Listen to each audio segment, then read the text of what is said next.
Hey, good morning, everybody. It's Hammer. Today is Thursday, August 14th, 2025. I, of course, am here with your daily mortgage rate update, the only place on the web where we get together and talk about what's going on with mortgage rates and pricing each and every weekday morning.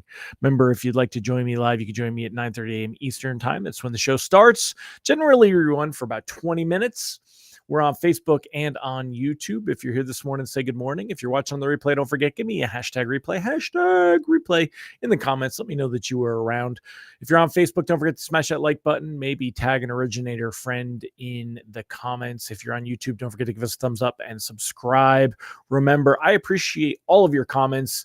It's a conversation, right? Also, it does help with engagement, so appreciate you there as well. If you'd like a quick text reminder that I'm going live, so you don't have to remind yourself each morning or depend on Facebook or YouTube to notify you, you can sign up for a quick text reminder, hmmr.io/reminder, or this cool QR code over here. It's absolutely free. We don't use your cell phone for any nefarious purposes. I don't sell your data. I don't ask you out on dates. Except for Kyle Mazegas. Kyle's kind of cute. So Kyle, you want to go on a date with me? I'm just kidding you. Anyway, what else we got going on this morning? All the regular stuff. So let's go ahead and say hi to all the live folks we got here this morning. We got Tom Stafford. Where is the guy who always says live from Louisville? I don't know anyone ever says live from Louisville. Good morning, Tom Dedmore and Kamazikas, Amy Blauser, Jerry Avila, Brian Mutter. Howdy, sir. Amy Blauser, great to see you. Nicole Semerad, good morning. Michael Love, Mike Brown, Mallory Fotiadas, Yasmin Martin, Mike Morano, Mike Tebow. A lot of Mikes. Kenny Rivard, Deb Dickinson, Will Patterson, Megan Bissell, Ray Stevens. Great to see all of you here this morning. Angela Walters, great to see you. So, all right, my friends, well, let's go ahead and get started. We're going to jump into the thick of it. So much to talk about today. What we're going to really go over is we're going to talk about the wholesale inflation data. Normally, it takes a backseat to the consumer inflation data, but this morning it came in hotter than McDonald's coffee, baby. And what that means for rates and pricing and why that's such a big deal. So we'll go into all that. I didn't have a chance to make a lot of my thirds down at the bottom, so you're going to have to just kind of follow along and pay attention. All right. With all that said, let's go ahead and get started and jump in. So if we take a look this morning, we can see that mortgage-backed securities currently down 6 basis points. We'll go into a little bit deeper on that in a minute. We'll talk about why that is. I mean, it's because of the wholesale inflation data. We'll talk about kind of where that's going, right? So quick recap, what happened yesterday. Yesterday, we saw a nice increase. We'll use green here. We saw a nice increase through the morning. Pricing came out right around 10 a.m. here and ended the day pretty much flat. We were kind of, right in that same realm right here. Not really much movement through the day. It was a calm day. Certainly, we'll give that a little bit of a thumbs up, smiley face. We like calm rather than bad. We did see improvement as lenders were coming out with pricing. Not really much of it that made it to the rate sheet. Wasn't much urgency going into this morning. Now, this morning, we started off with some nice gains. You had this jump in overnight trading. Things were ticking up. Again, this much higher than down here where we came out with pricing yesterday. It looked like we were in a position to see rate sheets that would have been better. That would have been such a nice, happy thing. And then what happened was right here, you could see this big dip, and I'll highlight it in red. This was due to the wholesale inflation data. And you could see there was some volatility. That's what that little spike is, right? But basically, when you take a look at this, we were here, we're down here. That's a negative. Now, compared to where pricing was yesterday, it's actually not that bad. It's a little bit worse. So you'll see rate sheets that are basically going to be they should be similar to yesterday, maybe a smidge worse, depending on where this goes from there. We need to kind of let the dust settle. So right now, mortgage bonds are down 6 basis points on the day. That's in the red. We don't like to see that.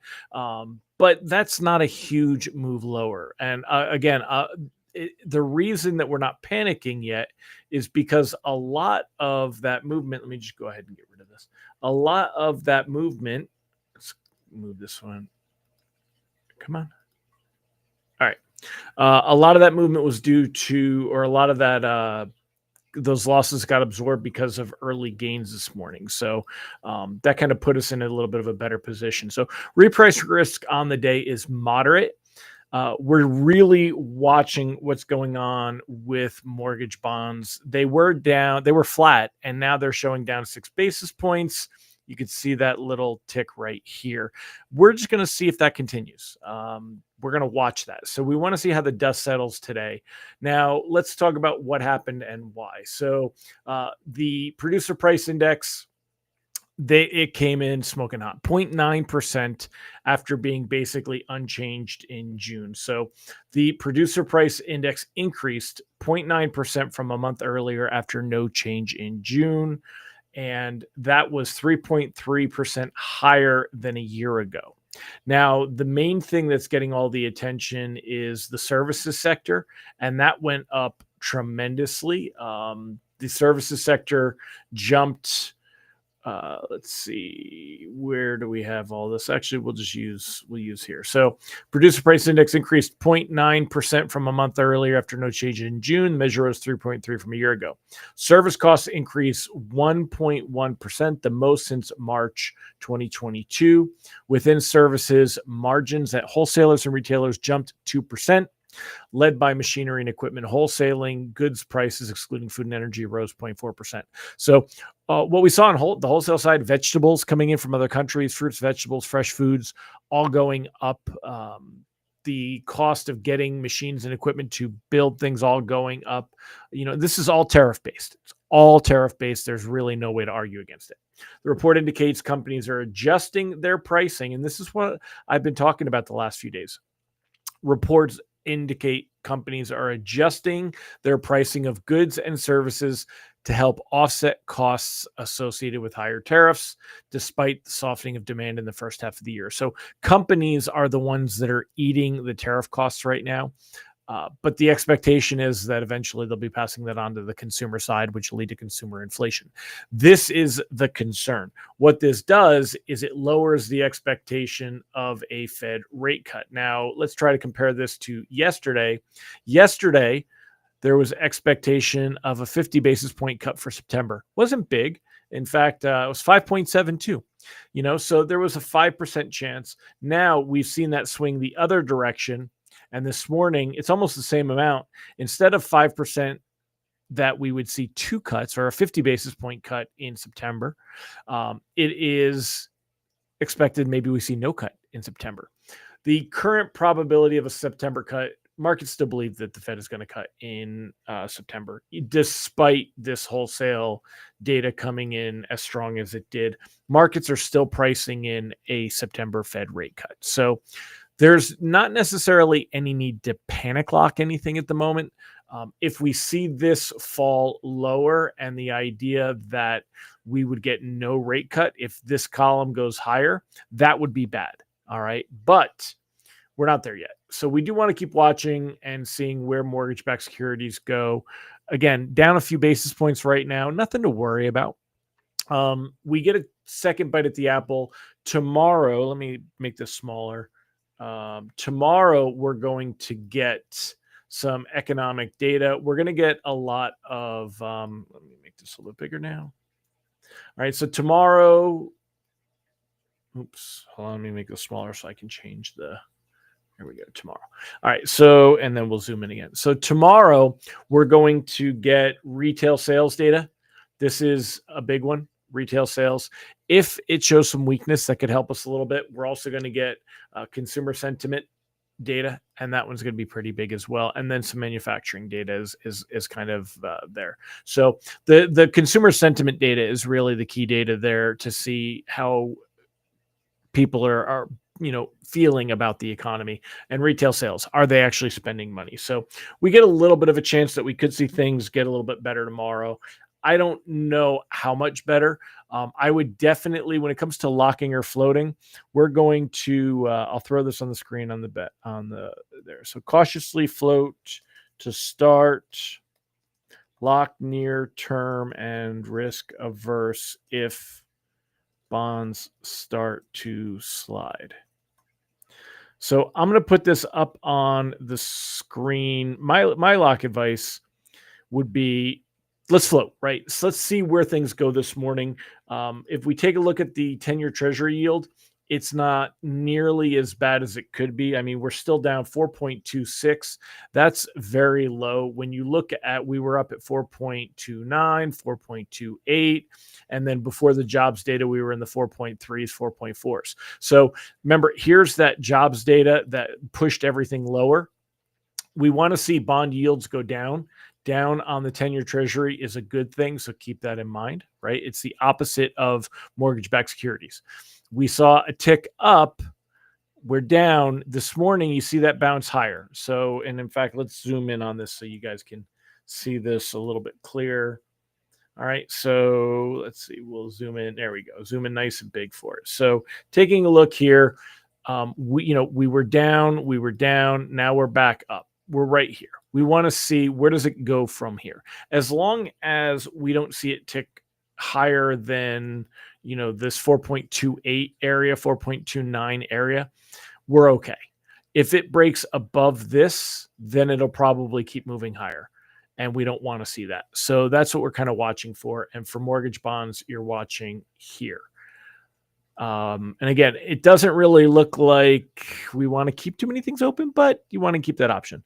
Good morning, Charlie Bedita, Tim Klyla, Faye Escribano, Bill Stevens, Carmen, Harry Dennis, Mike Morano, and Ron Siegel. What do y'all think of the data and the reaction to the data? Again, producer prices rising by the most in 3 years. Usually, wholesale inflation data doesn't have a big effect coming a couple of days after the consumer data, but it did this morning because it is such a big thing. Also, another interesting article, the Senate says he's not pushing Fed rate cuts, just touting models.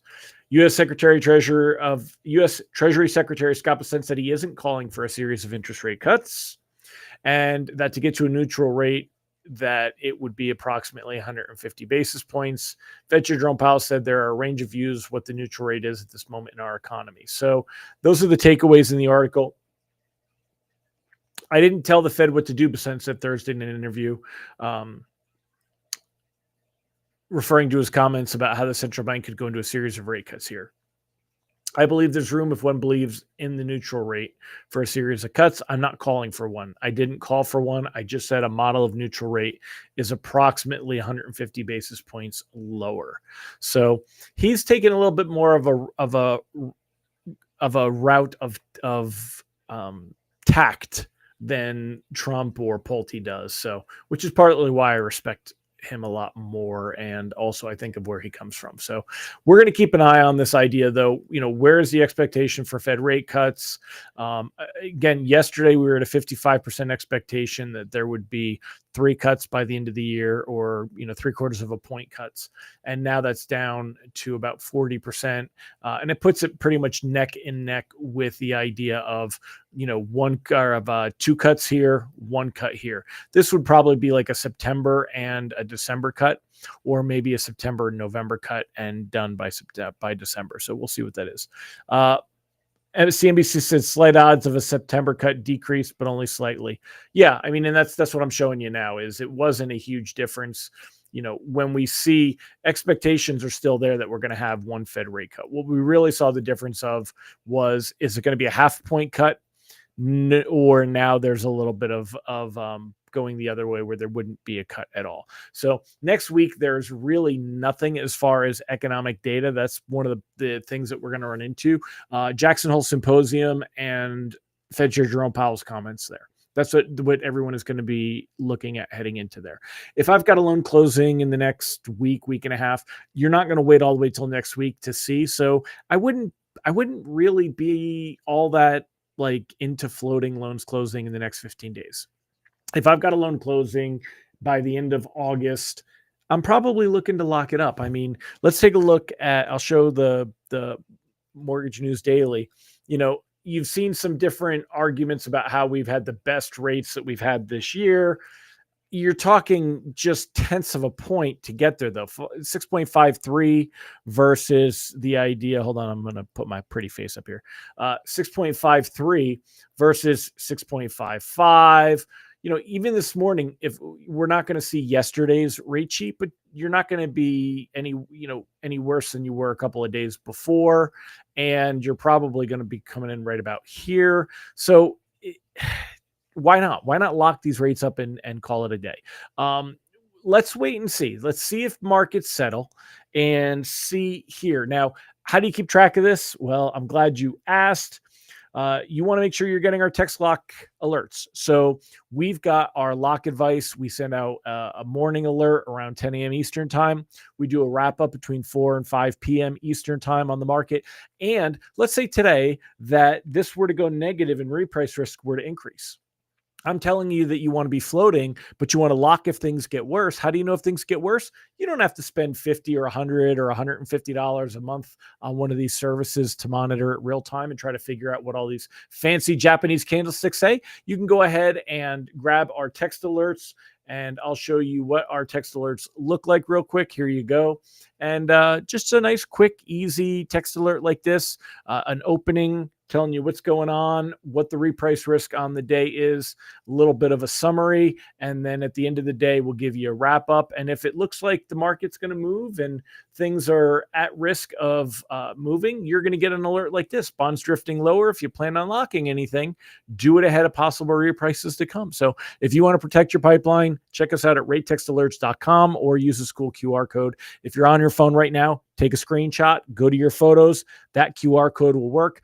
$7 a month. Haven't raised the price in forever. Don't plan on raising it anytime soon. And there's no tricks, no fees, no startups, no anything. You can just sign up and you're good to go. $7 a month. So cancel anytime. Check those out. Also, if you'd like to get our daily lock advice email, that is free. You can get that at ratelockadvice.com. If you're looking to grow your social presence, check out Grab and Go Social. If you want to build your brand online, start getting loans from Google and AI search, check out originatorssuccess.com. So, all right, my friends. Well, that's it for me. Let me know in the comments what you guys think. Hopefully you found some value today. If you did get some value out of today, please let me know in the comments. Always appreciate that. And otherwise, tomorrow we'll see what some of that other stuff happens. I don't think we're in danger of seeing rates really move higher, but we aren't necessarily in a spot to see move lower. If loans have more time, I didn't really say this before, so I'll say it now. I mean, if you close in 30 days, we want to see where that September, that next labor market BLS jobs report comes in on September 5th. We'll see what Powell says at Jackson Hole. Then September 5th and that BLS jobs report, that's going to be a big deal. If we see signs of weakness, it's going to be a big deal. I'm curious to see what will happen on that one, though. So, all right, my friends, y'all have a fantastic one. I'll see you tomorrow. Take care, everybody. Bye-bye.